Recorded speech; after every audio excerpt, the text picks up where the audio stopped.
Bonjour à tous, vous écoutez l'émission Compte à rebours présentée par Terespan pour Radio Taïwan International.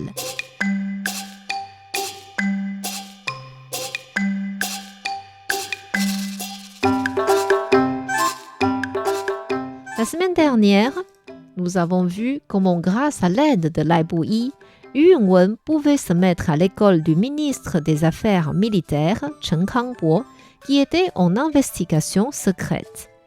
Yu Yingwen obtint de la capacité aussi bien dans les arts martiaux que dans la stratégie de combat. Et lorsque Chen Kangbo retourna à la capitale, il proposa le nom de Yu Yingwen à l'empereur pour diriger les soldats.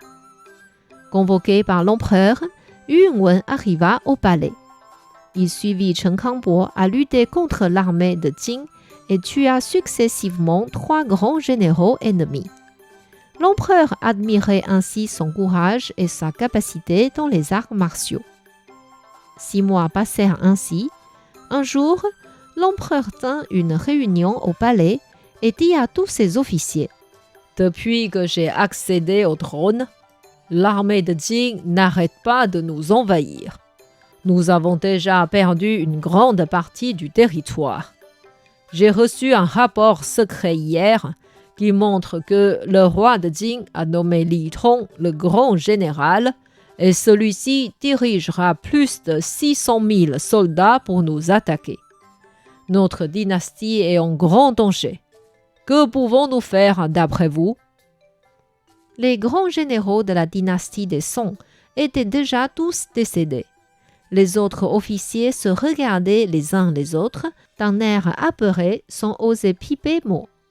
Le premier ministre Qin Kuai dit : « L'armée de Jing est trop puissante et nous ne pourrons pas lutter contre eux.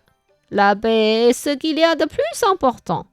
Je suis pour que Sa Majesté envoie un messager au camp de Jing pour signer un accord de paix. » En voyant l'empereur réfléchir sur cette proposition, Chen Kangbo était en colère mais n'osait dire un mot.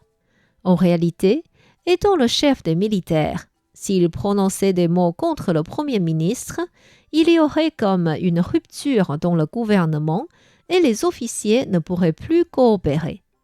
En plus, l'empereur faisait une grande confiance à Qin Kuai et suivit ses conseils la plupart du temps. Chen Kangbo lui-même avait déjà suscité l'insatisfaction de l'empereur en proposant de faire la guerre. Pendant qu'il hésitait, un jeune général sortit du rang. Il prononça des mots fermes mais doux. « Majesté, nous avons la capacité de lutter contre l'armée de Jing. J'accepte volontiers de prendre cette charge d'aller contre Li Tong et ses soldats. » Ce jeune général était justement Yu Yingwen. À peine eut-il terminé sa phrase que Chen Kangbo sortit aussi du rang en disant : « Je suis entièrement d'accord avec le général Yu. Majesté, je vous prie de nous donner l'ordre d'aller au combat. » D'autres officiers qui se souciaient de l'avenir de la dynastie des Song se manifestèrent aussi. « Nous voulons protéger notre pays jusqu'à la mort. » En raison de cette émotion encourageante, l'empereur dit : « Je suis ravi de voir votre fidélité et votre courage.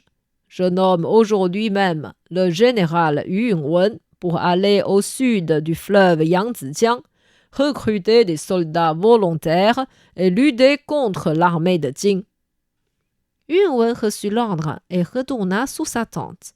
Étonné, il vit son maître Lai Buyi assis sur une chaise. Il lui raconta ainsi ce qui s'était passé au palais. Notre géomancien raisonna un instant et dit : « L'empereur ne voulait pas vraiment faire la guerre. Son ordre vise 2 buts. Le premier est de retarder et consommer la force de l'armée de Jing. Le deuxième est d'anéantir le révoltant parmi son peuple par la main des Jing. » Surpris, Yu Yingwen demanda : « Maître, dites-vous cela pour me persuader de laisser tomber cette guerre ? » Non, mais il faut gérer autrement. Si ton attaque peut correspondre au mouvement du ciel et de la terre, vous obtiendrez un meilleur résultat. Viens, Je vais te dire ce qu'il faut faire pour anéantir Li Tong dès le premier coup. » Et il chuchota à l'oreille de Yun Wen pour dévoiler son plan. Tout comme le rapport que l'empereur avait reçu, Li Tong guidait en fait une armée de plus que 600 000 soldats et se mit à attaquer vers le sud du fleuve Yangtze-Jiang. Là où l'armée de Jing passait, ils tuèrent les habitants, arrachèrent leurs richesses, kidnappèrent les belles femmes pour leur plaisir et brûlèrent leurs habitations. Ils conquirent ville après ville de la province de Fujian et arrivèrent bientôt à la province de Guangdong. Plusieurs fois, Yun Wen voulait guider une armée pour secourir la province de Fujian, mais Lai Buyi l'en empêcha à chaque fois. Il faut être patient. L'armée de Jing a obtenu plusieurs victoires de suite et nous sous-estimera en devenant fiers. Lorsqu'ils entreront à Tonggujiang, ils ne pourront plus se sauver. Tonggujiang se situait à la province de Guangdong. C'était une vallée entourée de montagnes. En raison du terrain, il y avait toujours du vent fort dans cette vallée, parfois même en proie à des tourbillons, ce qui levait les sables et les petits cailloux. Ainsi, Yun Wen agit comme leur plan. Il envoya une armée pour lutter contre l'armée de Jing à la capitale de Fujian. Et dès l'affrontement des deux camps, l'armée des Song prétendit être vaincue et battit en retraite vers la province de Guangdong. Li Tong guida ainsi l'armée des Jing et les suivit jusqu'à la vallée de Tonggujiang. Dès que l'armée des Song traversa la vallée, Yun Wen sortit son épée et ordonna « Le moment est arrivé. Soldats, suivez-moi pour anéantir l'ennemi. » Dès que Li Tong entra dans la vallée, il sentit que la chose allait mal. En fait, le vent était tellement fort que ses soldats n'arrivaient presque plus à ouvrir les yeux. Mais quand il voulait donner l'ordre de se retirer, c'était déjà trop tard. L'armée des Song les avait déjà cernés et de nombreux soldats des Jing perdirent la vie sans savoir même ce qui s'était passé. Yun Wen fonça vers Li Tong à cheval. Celui-ci pointa Yun Wen avec sa lance et Yun Wen tint aussi rapidement la lance avec sa main gauche tout en donnant un coup d'épée vers son adversaire de la main droite. Sous cette attaque aussi vive qu'un éclair, le bras droit de Li Tong fut râpé cru. En raison de la douleur, il s'enfuit à toute vitesse sans se soucier de ses soldats. Durant cette guerre, 50 000 soldats des Jing furent détruits et l'armée des Song profita de cette occasion pour lancer une contre-attaque. Grâce à leur victoire, l'armée de Jing dut se retirer au nord du fleuve Yangtze-Jiang et la paix entre le Jing et la dynastie des Song dura plus de 50 ans. Le nom de Yun Wen se propagea et l'empereur le récompensa de plusieurs grades rapidement les années suivantes, ce qui correspondait tout à fait à ce que Lai Buyi avait prédit, que Yun Wen ferait quelque chose de grand grâce au feng shui du lieu de sépulture de ses parents, ainsi que le feng shui de la maison que Lai Buyi avait choisi pour lui. Après cette guerre, non seulement Yun Wen devint connu, mais en plus, le rôle de Lai Buyi dans cette guerre fut dévoilé. Tous les soldats savaient que ce géomancien les avait aidés à obtenir la victoire par son grand savoir en géomancie. Yun Wen dit à Lai Buyi, « Maître, maintenant les officiers savent que vous avez apporté une grande contribution pour le pays. Je voudrais écrire une demande à l'empereur pour qu'il réétablisse votre statut de maître du pays. Qu'en pensez-vous » Lai Buyi refusa en hochant la tête. « Non, non, non, surtout pas.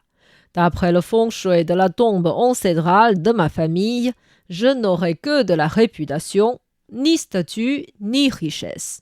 Si les officiers connaissent déjà mon rôle dans cette guerre et notre relation, ce sera plutôt un malheur qu'un bonheur. » Il réfléchit alors un long moment et se dit que son meilleur choix actuel était de partir loin. Ainsi, dès cette nuit-là, il dit au revoir à Yun Wen et se prépara à partir. Connaissant sa capacité à prédire l'avenir, Yun-Wen ne le retint pas. Il lui prépara une enveloppe de 4 kilos d'argent en lui disant adieu avec les larmes aux yeux. « Cette somme est bien inférieure à toutes les grâces que vous m'avez faites.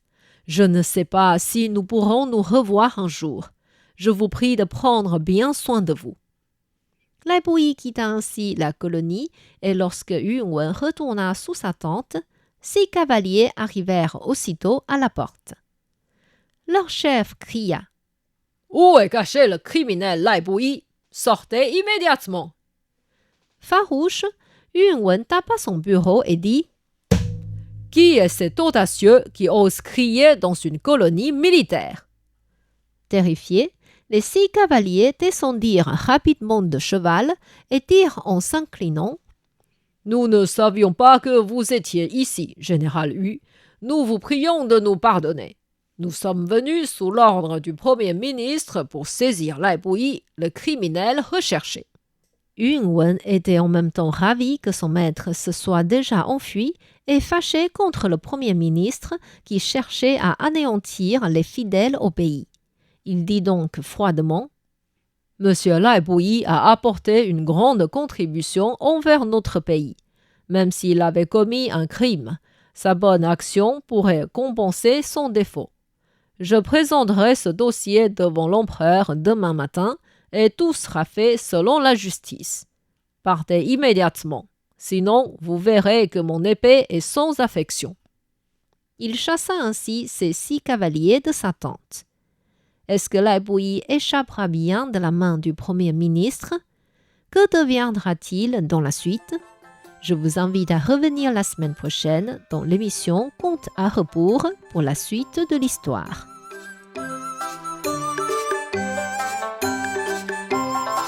C'était Contes à rebours présenté par Thérèse Pan sur les ondes de RTI.